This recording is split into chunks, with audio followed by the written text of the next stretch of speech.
खुलुमबाय स्टुडिअ दङ आं राजिब बसुमतारी आरो बे समाव नोंथांमोना मिथिगौदि रायजोआव मोनद' हारिया एसटि नागिरनायखौ लानानै रायजोआव थाखानाय जा मोन 14 एक्जिस्टिं एसटिफोरा गोख्रों सोमावसारनायजों लोगोसे गोख्रों खुद्रिसारनाय हाबाफारिफोरा सोलिगासिनो दं आरो गोबां जोंनि थाखानाय माहारियारि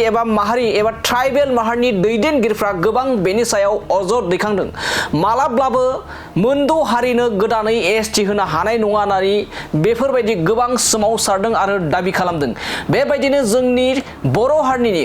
गोबां दैदेनगिरिफ्राबो राजखान्थिनि दैदेनगिरिफोर लोगोसे गुबुन फारसेथिं माहारि आफादफोरनि गुबुन गुबुन आफादफोरनि दैदेनगिरिफ्राबो बे समाव गाव गावनि मतामतखौ बे समाव होबाय थादों थिग बेबायदिनो सासे जोंनिनो बर' हारिनि सासे गोख्रों दैदेनगिरि बिटिसिनि इएम रुबिराम नार्जारी थामहिनबा एमएलए रुबिराम नार्जारी बिथाङा बे एसटि होनो नागिरनाय आरो एसटि जा मोनद' हारिनि एसटि होनो नागिरनाय बेनि सायाव गोख्रों बाथ्रा बुंदों आरो बे गोख्रों बाथ्रायानो जाहैबाय रुबिराम नार्जारी बिथाङा फोरमायदों दि मोनद' हारिनो एसटि होनायाव थाखानाय जा एक्जिस्टिं एसटिफोर बे थाखानाय एसटिफोरा फेरलेबसेबो खहा जानो मोननाय नङा एसेबो खहा जानो मोननाय नङा होननानै बे समाव गोख्रों दाबि खालामनानै बाथ्रा बुंदों जाय समाव बर' हारिनि रायजो राजाफ्रा बेबायदि बाथ्राखौ खोनासंनो थाखाय नेनानै दं बेबायदि समावनो रुबिराम नार्जारी बिथाङा गोख्रों बाथ्रा बुंदों दि मालाब्लाबो एबा मोनद' हारिनो एसटि होनो थांनायाव भारत सरकार आरो रायजो सरकारा थाखानाय जा मोन 14 एक्जिस्टिं जा एबा थाखानाय जा एसटिफोर दङ बे एसटिफोरा फेरलेबसेबो बिन्दु मोनसेबो खहा जानो मोननाय नङा होननानै बे समाव रुबिराम नार्जारी बिथाङा गोख्रों बाथ्रा बुंदों जेराव बे समाव बेबायदि बाथ्राखौनो जोंनि बर' हारिनि गोबां रायजो राजाफोरा नेनानै दंमोन सोरबायदि राजखान्थिनि नेताफोरा दैदेनगिरिफोरा बेबायदि बिखाफोर दाननानै मोनसे गोख्रों बाथ्रा बुंगोन बेफोरबायदि गोख्रों बाथ्राखौनो नेनानै दंमोन जोंनि रायजो राजा थामहिनबा ट्राइबेल माहारिनि रायजो राजाफोरा दानिया फैदों बिदिब्ला जे मोनद' हारिनो एसटि होनो थांनायाव भारत सरकार आरो रायजो सरकारफोरा दे थाखानाय जा एसटिफोर बे थाखानाय एसटिफ्रा फेरलेबसेबो खहा जानो मोननाय नङा होननानै बे समाव माबायदि दाबि दिखांनानै बाथ्रा बुंदों जों बिथांनि बे बुंनाय बाथ्राखौ जों आबुङै खोनासंना लादोनि गोख्रोङै बुंगोन जे ट्राइबेल जायफोर दा दंखायो 14टा जनगोष्ठीनि ट्राइबेलनि बिथांमोननि जे अधिकार बे अधिकारा खुनु प्रकारे जाहाथे गोमानानै थाङा बिथांमोननि मर्यादा खुनु प्रकारे जाहाथे गिख्रंथाव थासारियाव फैया आरो बिथांमोनखौ जेब्लाबो मोनसे बिसासाव दोननो हानांगोन लानो हानांगोन आसाम सरकार भारत सरकारा जे जोङो दिनै 6टा जनगोष्ठीखौ ट्राइबेल खालामनो थाङोबाबो खुनु प्रकारे थाखानाय 14टा ट्राइबेल जनगोष्ठीया जायफोर माखासे माने खाबुखौ मोनदों संबिधाना आयेना जेखिनि सुबिदाखौ होदों बे सुबिदाया फेरलेबसेबो खहा जानाय नङा फेरलेबसेबो बेखौ माने नस्थ' खालामनाय जानाय नङा बेबायदि मोनसे बिसासखौ भारत गभर्नमेन्ट आसाम गभर्नमेन्टआ लाबोनांगोन गोबां सावरायबाय आसामाव थानाय मोनद' जे हारिनि मानसिफोर दं बिथांमोननि माहारि आफाद आरो बिथांमोननि हारिनिफ्राय गोबाव समनिफ्रायनो एसटि मर्यादा मोननायनि थाखाय जे सोमावसारबाय थादों बे सोमावसारनाया दिनै गोब्राबनिफ्राय गोब्राब मोनसे महर लानायखौ जों नुनो मोन्दों गोख्रोंनिफ्राय गोख्रोंसिन मोनसे महर लानायखौ जों नुनो मोन्दों गुबुन गुबुन सरकार थांबाय बेफोर सरकारफ्रा गोबां समाव बिथांमोननि जेंनाखौ सुस्रांनायनि बागै माखासे रजायफोर होदोंमोन खोथा बाथ्राफोर दङमोन खिन्थु दिनै फैनानै नैबे समावहाय बे गोबाव समनि जेंनाया मोनसे गोब्राब थासारियाव फैनानै बायदिसिना माने दान्थे बिदान्थेनि बे थोरफोआव फैनायखौ जों नुनो मोन्दों आरो बिथांमोननि ट्राइबेल जानो नागिरनाय क्राइटेरिया मिलाया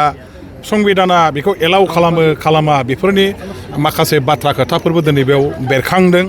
जोंनि थाखानाय 14टा ट्राइबेल जनगोष्ठीनि माखासे माने जेफोर आफादफोर दङ फरायसा आफादनिफ्राय आरम्भ खालामनानै माहारियारि आफाद दिनै खौसे जानानै बिथांमोनहा माने जोंनि थाखानाय ट्राइबेलफोरनि मोनथाया जाहाथे खहा जाया ट्राइबेल थाखानायफोरनि सिनायथिया जाहाथे माने गिख्रंथाव जानो हाया जोंनि मोनखानाय संबिधाननि जे माखासे मोनथाय अधिकार सिनायथि बे खाबुआ जाहाथे खुनु प्रकारे गोमाया आरो बेखौ हमथानांगौनि थाखाय सोरनिबा ट्राइबेल जानायजों बेफोर जोबस्रांसिगोन नामा सोरखौबा गोदानै ट्राइबेल खालामनो नागिरनायजों बेयो मोनसे गिथाव बाथाव थासारियाव फैसिगोन नामा बेखौ गिख्रांनाय फैनायखौ आं नुनो मोन्दों जायनि थाखाय थाखानाय 14टा ट्राइबेल जनगोष्ठीनि आफादफ्रा खौसेयै ज' जानानै दिनै गावनि रैखाथिनि थाखाय मोनथायनि थाखाय जुजिनानै सोमावसारनाया दिनै गोख्रोंनिफ्राय गोख्रों महराव फैदों आरो बेखौ लानानै दिनै माखासे दुंहाव थासारिबो ट्राइबेल बिग्रा आफादफोर जाथिफोर आरो थाखानाय ट्राइबेल जायफोर हारिफोर दं बा आफादफोर दं बेनि गेजेराव माखासे फोथायलायनाय आरो माखासे जोंनि गेजेराव सहायलायनाय बे जिनिसा लासै लासै गिख्रंथाव थासारियाव फैनो नागिरनायखौ नुनो मोन्दों दा जेखि जाया आं बेखौल' बुंगोन भारत सरकार आरो आसाम सरकारा जे मोननैबो थाखोनि जोंनि जाथि जनगोष्ठीनि अधिकारफोरखौ नोजोर होनानै खुनु जाथिनि अधिकारा थाखानाय खाबु सुजुग सुबिदाया खहा जायालासे रावखौबो माने गिनांगौ गैयालासे खालामनानै भारत सरकारा गेजेर गेजेर माबा मोनसे राहा लामा उफाय लानानै दानि मोनद' हारि माहारिनि ट्राइबेल बिनायनि जेंनाखौ सुस्रांनायनि थाखाय मोनसे गोदान राहा लामा बिथांमोनहा बिजिरनांगोन आबिस्कार खालामनांगोन आरो सुस्रांनायनि राहा लामाखौ बबे माने राहाजों जायो बेनि माखासे लामाखौ निस्सय लानांगोन आरो फारसेथिं आं बेखौ गोख्रोङै बुंगोन जे ट्राइबेल जायफोर दा दंखायो 14टा जनगोष्ठीनि ट्राइबेलनि बिथांमोननि जे अधिकार बे अधिकारा खुनु प्रकारे जाहाथे गोमानानै थाङा बिथांमोननि मर्यादाया खुनु प्रकारे जाहाथे गिख्रंथाव थासारियाव फैया आरो बिथांमोनखौ जेब्लाबो मोनसे बिसासाव दोननो हानांगोन लानो हानांगोन आसाम सरकार भारत सरकारा जे जोङो दिनै 6टा जनगोष्ठीखौ ट्राइबेल खालामनो थाङोबाबो खुनु प्रकारे थाखानाय 14टा ट्राइबेल जनगोष्ठीया जायफोर माखासे माने खाबुखौ मोन्दों संबिधाना आयेना जेखिनि सुबिदाखौ होदों बे सुबिदाया फेरलेबसेबो खहा जानाय नङा फेरलेबसेबो बेखौ माने नस्थ' खालामनाय जानाय नङा बेबायदि मोनसे बिसासखौ भारत गभर्नमेन्ट आसाम गभर्नमेन्टआ लाबोनांगोन खालि बिसासल' नङा बिथांमोनहा बेनि दारैहाय मोनसे देखायनो हानांगोन जे जोङो आलादा भाबै गोदान मोनसे फर्मुला गोदान मोनसे मेकानिजम बानायनायनि थाखाय सरकारनि बिथिंनिफ्राय सेस्था खालामगासिनो दङ थाखानायफोरजों जोङो बेखौ जाबसिनना होनायनि मोनसे थांखिजों खामानि मावाखै जोङो खुनु जाथिखौ खहा खालामा बे बाथ्राखौ बिसासाव लाहोनो हानांगोन आरो आं सानो जोंनि गेजेराव बेबायदि जुदि थाखानाय ट्राइबेलफोरनि खहा जायालासे